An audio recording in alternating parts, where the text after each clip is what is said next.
오늘 이 에스겔 34장 1절에서 16절까지는 이제 34장 전체가 그렇습니다만 하나님께서 이스라엘의 악한 목자들을 책망하시며 다윗의 후손으로 새로운 목자를 주실 것을 약속하는 이 본문의 말씀입니다. 자, 오늘 말씀 첫 시작은 하나님의 말씀이 임하면서 에스겔을 부르죠. 2절에 인자야 이렇게 얘기합니다. 인자야. 여러분, 이 인자야라는 말이 히브리어로 벤 아담입니다. 벤 아담. 직역을 하면 아담의 아들아 이런 뜻이죠. 아담의 아들아. 이 아담은 온 인류의 조상이 되죠. 아담은 이제 아다마에서 왔는데 이 아담 이게 흙입니다. 흙에서 만든 존재, 연약한 존재죠. 그래서 이 흙에서 온 아담. 그래서 이제 아담을 보통 이제 우리가 아는 인류의 조상인 아담이라고도 하고 인류의 조상 그리고 인류의 대표자로서 사람이라고도 번역을 합니다. 그래서 아담 그러면 아담 사람, 그래서 벤 아담 그러면 사람의 아들아 이런 뜻입니다. 사람의 아들, 인류의 후손으로서 이 사람의 아들, 그러니까 연약한 인간의 후손이다 이런 뜻이 있죠. 그래서 이 에스겔에는 특히 이 아담이라는 말, 벤 아담, 이 인류의 사람의 아들, 인류의 후손이란 뜻이 93번이나 등장을 합니다. 그 시편 그 8편 4절에 보면 하나님께서 이렇게 이제 다윗이 이렇게 이제 고백을 하지요. 사람이 무엇이간데 주께서 그를 생각하시며 인자가 무엇이간데 주께서 그를 돌보시나이까 이런 말씀이십니다. 그래서 사람이 무엇이간데 할 때 이 사람은 여러분 그 창세기 5장에 보면 이제 에노스가 나옵니다. 에노스. 이 사람을 여기서 이제 에노시라고 합니다. 에노시 그러면 한계가 있는 연약한 인간, 프레질 이런 말 있죠. 깨지기 쉬운 연약한 인간, 사람, 에노시스라는 말이 이제 거기에 담겨 있고, 또 하나는 인자라고 할 때 이 인자가 벤 아담입니다. 흙으로 된 한계가 있는 죽을 수밖에 없는 사람. 그래서 인자를 영어 성경에는 모탈이라는 말을 사용합니다. 한계가 있는 유한한 인간 이렇게 사용을 하죠. 원래는 이 성경에 이 인자, 이 연약하고 이 이스라엘의 죄악 가운데 한계 있고 깨지기 쉬운 이 인자인데, 여러분 이 인자가 나중에 예수님께 적용이 됩니다. 우리가 잘 아는 이 마가복음 10장 45절에 인자가 온 것은 섬김을 받으려 함이 아니라 섬기려 하고 도리어 자기 목숨을 많은 사람의 대속물로 주려 함이라 이렇게 말씀하죠. 그래서 이 인자가 나중에는 어떤 인자로 바뀌냐면 자기 자신을 대속물로 주는 인자로 바뀝니다. 그러니까 연약하고 자기밖에 모르고 이기적이고 한계 있는 이 인간이 예수님 참 사람 동시에 참 하나님으로 오신 그분에게 와서 자기 자신을 그대로 대속물로 내어주는 인자가 되는 것이죠. 어떻게 이렇게 급격한 한계 있는 인간, 자기밖에 모르고 이 연약한 인간이 자기 자신을 대속물로 내어주는 그런 역사를 이룰 수 있느냐? 그 중간에 중간 다리가 되는 인자의 모습이 다니엘서 7장 13절에서 14절에 나옵니다. 다니엘서 7장 13절에서 14절에 보면 인자가 구름을 타고 하나님 보좌 앞으로까지 인도되죠. 그러니까 하나님이 그에게 이 세상의 모든 권세와 통치권을 넘겨주십니다. 그래서 이 인자, 연약한 인자가 다니엘서는 온 세상을 다스리는 통치자, 새로운 하나님의 뜻을 수행하는 왕으로서의 인자로 바뀌게 되는데, 이 대조적인 인자의 비전을 참 하나님과 참 사람으로 실현하기 위해서 이 땅에 오신 분이 예수님이죠. 그래서 예수님이 이 복음서에 보면은 인자가라고 얘기할 때는 항상 예수님이 십자가를 지시거나 순환을 받으시거나 이게 그 사명을 감당하기 위해서 자기 자신을 지칭할 때 인자 이렇게 사용을 합니다. 한계 있는 인간과 또 하나님의 뜻을 이루는 인간, 참 하나님과 참 인간됨의 모습, 그 모습을 온전히 성취하기 위한 십자가의 사역을 두고 예수님은 이 인자라는 표현을 사용하신 거죠. 이 에스겔에서 이 인자는 사람의 아들, 이 어렵고 힘든 상황을 하나님의 마음으로 보기는 했지만 이것을 내가 어떻게 내 힘과 능력으로 할 수 없는, 그래서 주님만 바라볼 수밖에 없는 한계 있는 존재가 바로 인자라는 용어로 사용을 합니다. 그래서 에스겔에게 하나님이 인자야 이렇게 얘기하시죠. 내가 나의 마음을 알기는 알지만 참 이 한계로 인하여 주만 바라볼 수밖에 없는 그런 인자의 모습이죠. 자, 이 인자에게 뭐라고 얘기하냐면 너는 이스라엘 목자들에게 예언하라. 자, 이제 이 예언의 대상이 이스라엘의 목자들에게로 향합니다. 이 이스라엘의 목자들은 어떤 목자들이냐? 이 왕들을 말합니다. 왕들, 유다를 다스렸던 왕들. 우리가 보통 목자 그러면 하나님의 말씀을 증거하는 사람 이렇게 이제 생각을 하는데 여기서는 특별히 하나님이 이제 이 목자를 이스라엘을 통치하시는 통치자 다윗이 고백하죠. 여호와는 나의 목자시니 내게 부족함이 없도다. 그래서 하나님의 양들을 치는 목자, 하나님이 직접 다윗은 목양을 하셨고 이제 다윗과 그의 후손들에게 이스라엘의 양들을 목양할 수 있는 사명을 주셨죠. 그래서 이들의 목자가 이제 왕이 됩니다. 그래서 이 목자들에게 말해라 그러면서 자기만 먹는 이스라엘 목자들은 화가 있을 것이다. 이렇게 자기만 먹는 이스라엘의 목자들은 화가 있을 것이다. 목자들이 양떼를 먹이는 것이 마땅하지 아니하냐. 자, 목자들이 왜 존재하냐? 양떼를 먹이기 위해 존재한다는 것이죠. 목자는 대부분 팔레스타인에서 자기 소유의 양이 별로 없습니다. 주인의 양을 치는 사람이죠. 그러니까 나는 주인의 양을 위탁받아서 치고 내가 치는 동안 이 양떼들은 어떻게 되느냐? 살찌고 기름진 것을 먹고 건강하고 행복하게 잘 자라는 게 목자의 사명이죠. 근데 이 목자들은 어떻게 생각하냐면 야, 이거 토실토실하니 쪘는데 빨리 잡아먹어야지. 그래서 이 양 잡아먹는 목자들이었던 겁니다. 그래서 하나님이 이제 책망을 하시죠. 3절에 너희가 살찐 양을 잡아서 그 기름을 먹고 그 털을 입되 양떼는 먹이지 아니하는도다. 자, 양떼를 기르고 키우고 위에 필요한 헌신과 섬김은 하나도 없고 이 양떼를 통해서 내가 이익 얻을 생각만 한다는 겁니다. 그러니까 이스라엘의 리더십이 그 방향이 내가 하나님이 내게 주신 양떼들을 섬기고 사랑하기 위해 잘 성장하기 위해 가느냐 아니면 이 양떼들 덕을 좀 볼까 이 생각 이게 이제 충돌을 했던 것입니다. 여러분 우리가 항상 그렇죠.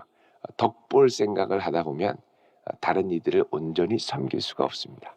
내가 희생하고 내가 나눠주고 내가 섬겨야지 이런 생각을 하다가도 내가 이 양들을 이렇게 하면서 좀 덕을 봐야 되지 않느냐 이런 생각을 하면 금세 마음이 바뀌게 되죠. 4절에 하나님께 마음은 어디에 있느냐 너희가 그 연약한 자 양들이죠.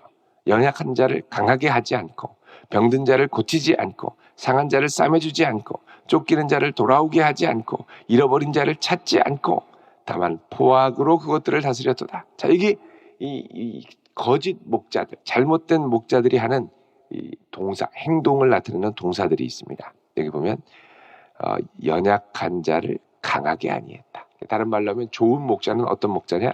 양떼를 강건하게 키우는 목자. 양떼를 강하게 해야죠.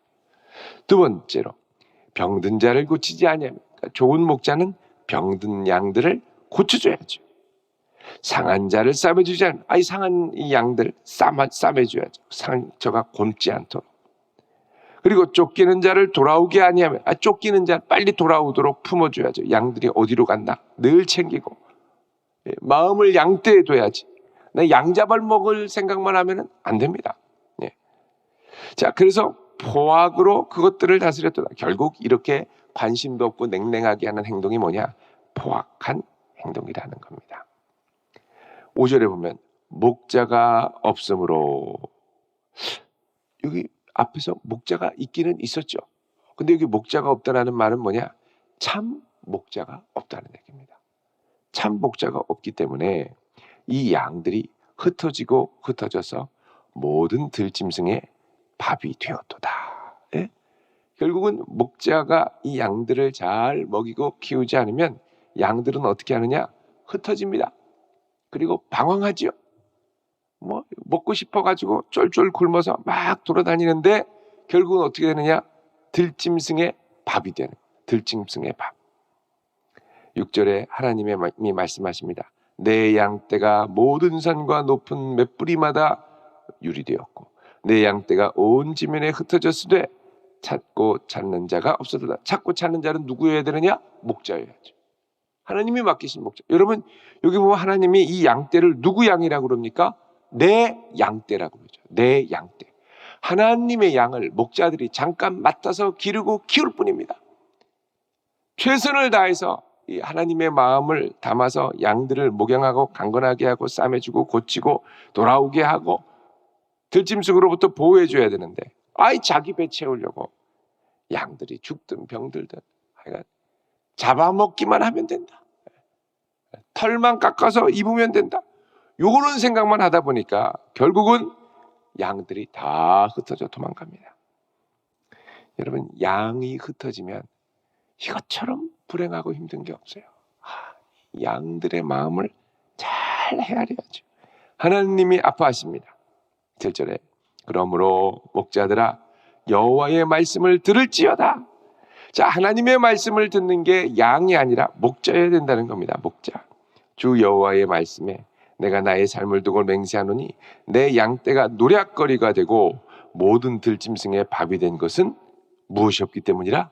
목자가. 진짜 목자는 그다음 말씀 보면 내 양을 찾아야 되고 내 양들을 먹여야 되는데 이 가짜 목자들이 양을 찾지도 않고 자기만 시커먹고 양떼를 먹이지도 않고 하나님께서 아파하시죠. 10절에 뭐라고 그러십니까? 내가 목자들을 대적해서 내 양떼를 그들의 손에서 찾으리니. 자, 하나님이 어떻게 하십니까? 맡겼던 양들 찾으시겠다는 겁니다. 더 이상 네 마음대로 양들을 이렇게 할 수 없다는 거죠.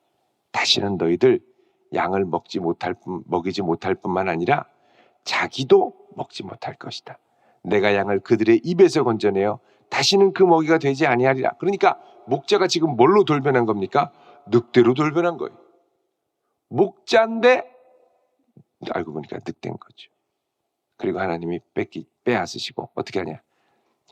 내가 친히 이들의 목자가 되어주겠다. 그래서 그 다음부터는 어떻게 합니까? 세상 끝날까지 함께하는 임마누엘의 역사가 나타나고 또 약속이 되는 거죠. 자, 11절에 하나님 다시 말씀하십니다. 주 여호와께서 말씀하셨느니라. 나 곧 내가 내 양을 찾고 찾되 목자가 양 가운데 있는 날에 양이 흩어졌으면 그 때를 찾는 것 같이 내가 내 양을 찾아서, 자, 하나님이 찾아서 흐리고 캄캄한 날에, 흐리고 캄캄한 날이라는 것은 이제 직역을 하면 구름과 짙은 어둠의 날에 이런 뜻입니다. 구름과 짙은 어둠, 그러니까 구름이 끼고 짙은 어둠이 있다. 요거를 이제 구약에서는 묵시문학에서 뭐라고 그러냐면 여호와의 날이다 이렇게 얘기합니다. 하나님의 심판이 임하는 날. 이때 흩어진 모든 것에서 양들을 건져낸다. 결국은 심판을 누가 받느냐? 목자들이 받는다는 거예요. 하나님께서는 이것들을 다시 모아서 양들을 다시 모아서 13절에 좋은 산 시냇가에 누이고 14절에 꼴을 먹이고 푸른 풀밭에 누이고 살찐 꼴을 먹이고, 그리고 15절에 내가 친히 내 양의 목자가 되어 그것들을 누워있게 할지라 그럽니다. 지금 하나님의 마음은 이 양들이 고통받는 걸 너무너무 힘들어하시는 거예요. 그래서 이 하나님께서 친히 내가 이 양들의 목자가 되겠다고 그러시죠. 여러분, 예수님께서 이 땅에 오셔서 뭐라 그러십니까? 요한복음 10장 11절에 나는 선한 목자라 이렇게 얘기하시죠. 양들을 위해 자기 목숨을 버리는 목자. 예. 여러분, 이게 이 하나님이 친히 목자가 된다는 게 그 당시에 이제 바벨론의 포로로 이제 갔는데 이스라엘이 이 바벨론에는요 바벨론 신화가 있습니다.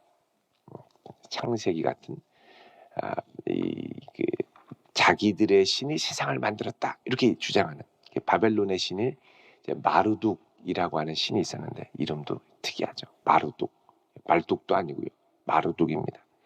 이 마루둑이 이제 그 바벨론의 이 문서들을 보면 온 세상의 목자, 참 목자가 되어 제국에 흩어진 양들을 모으겠다. 이런 말이 있어요.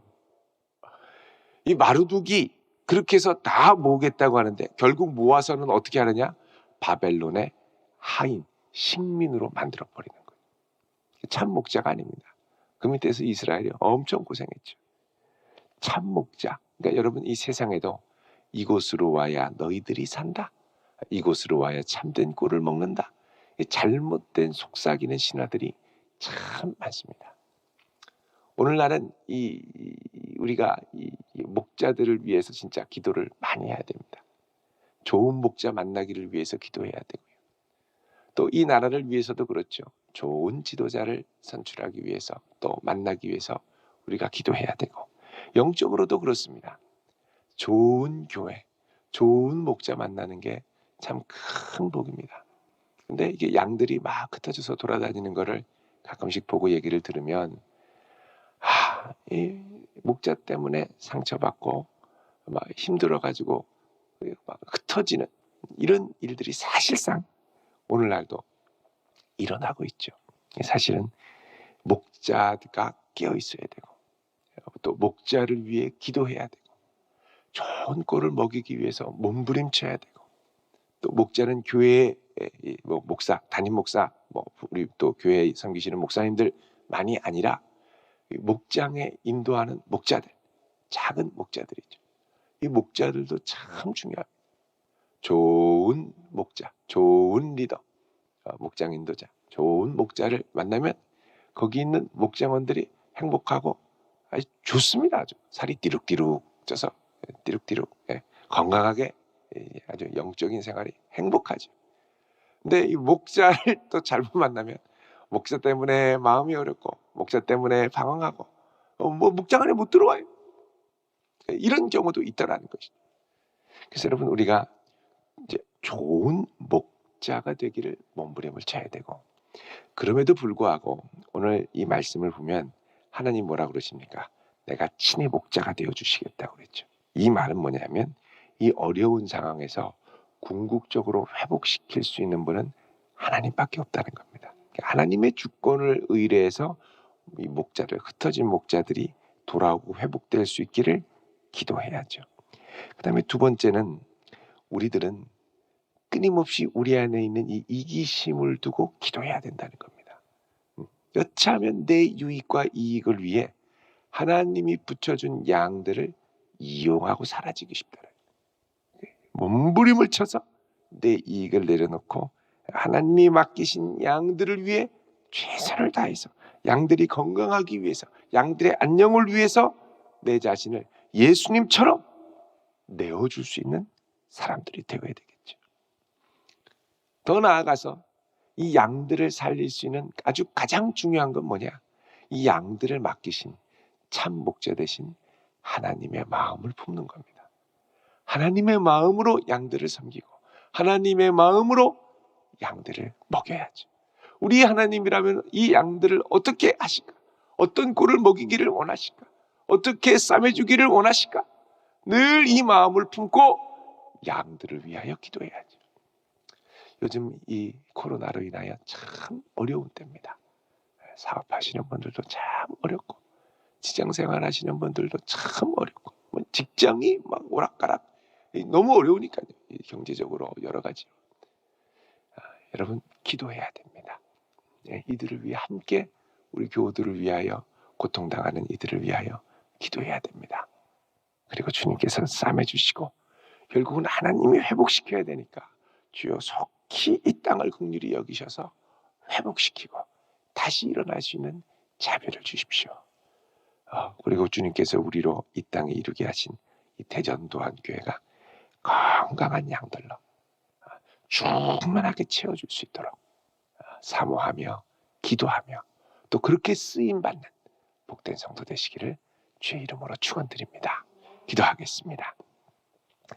거룩하신 아버지 하나님, 저희들을 긍휼히 여겨 주시옵소서. 우리 주변에 헤매고 아파하고 신음하는 양들을 눈여겨보게 하시고 그들을 위해 기도하며 얼싸안으며 위로할 수 있는 주님의 마음을 허락하여 주시고 주의 마음으로 그들을 위로하되 결국 회복시키시는 분은 주님이시오니 주여 그 가운데 오셔서 붙드시고 회복시켜 주옵소서. 이 나라를 긍휼히 여기시고 이 교회를 주여 붙들어 주셔서 회복시켜 주시옵소서. 예수님의 이름으로 기도드리옵나이다. 아멘.